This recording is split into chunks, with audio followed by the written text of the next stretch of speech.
So, hello, what's up mga ka-lifestyle? Let's talk about yung very trending issues dito sa Pilipinas, no, na flood control, no. Kasi medyo nagkagulo-gulo na po talaga sa Senado.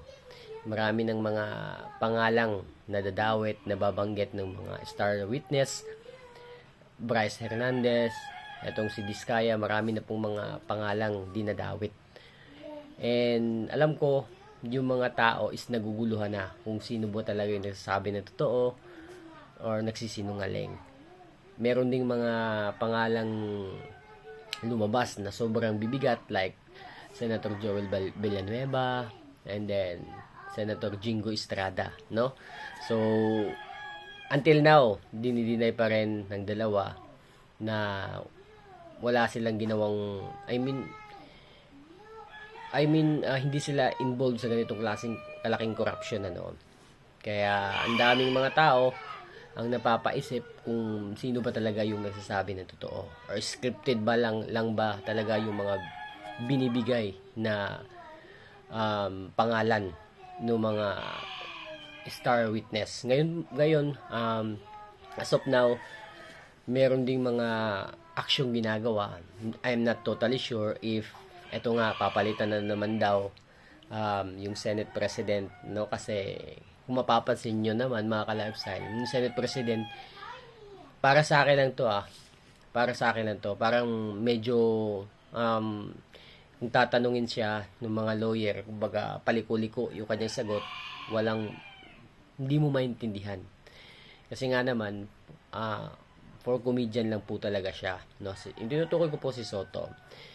Hindi ko alam kung bakit naging Senate President to. Pang school buko lang po to. And then, one thing for sure, walang patutunguhan, no? Kasi kung mapapansin nyo rin, medyo sumasalungot siya, no? Sa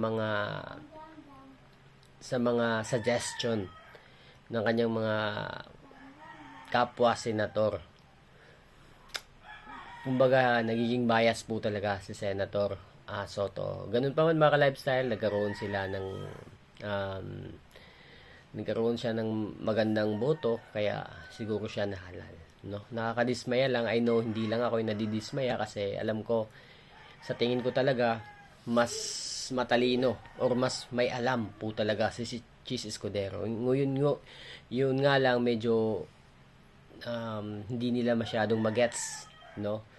Na sa tingin ng iba, nagiging bias din siya, nagiging maka-Duterte. Ganun pa man mga ka-lifestyle, pag-usapang kaalaman po, mas matalino po talaga. Wala po sa kalingkingan si Soto, no?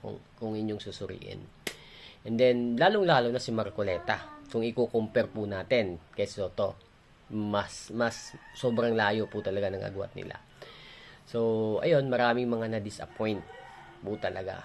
Pero ganun pa man, I hope meron kasi ako nababasang balita, hindi ko alam kung totoo ba, na itong si Senator Soto is papalitan na naman po ni Senator Cayetano, which is marami po talagang mapapa-thumbs up, no? Kasi kung si Senator Cayetano yung ipapalit, okay po yung karamihan kasi sobrang talino pong tao to, no? Marami pong mag-a-approve kung si Senator Cayetano. So, mabalik po tayo sa flood control, ano? Kasi, yun na nga, sobrang laki po talaga na walang pera. Kaya, until now, no? Ito po yung number 1 trending dito sa Pilipinas. Itong si flood control, no?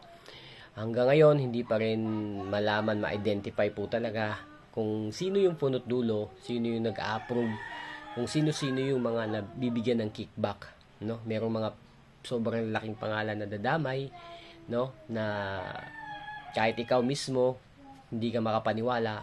Pero ganun pa man, sana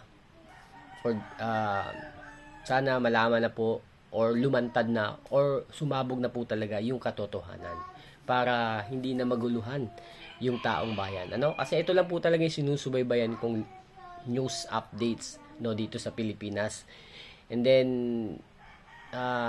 dati gusto ko talaga manood ng mga live, no, nung si Senator Chis Escudero pa yung Senate President, and then si Marcoleta pa yung Senate Rebon chairman, ano. Pero ngayon,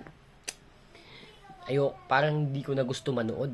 Kasi walang saysay kasi. Parang, nakakagago talaga. Bakit kasi si Soto pa? Napakarami namang pwedeng maging Senate President na lawyer na nandyan mismo, ano. No, bakit hindi si Lapid? Joke.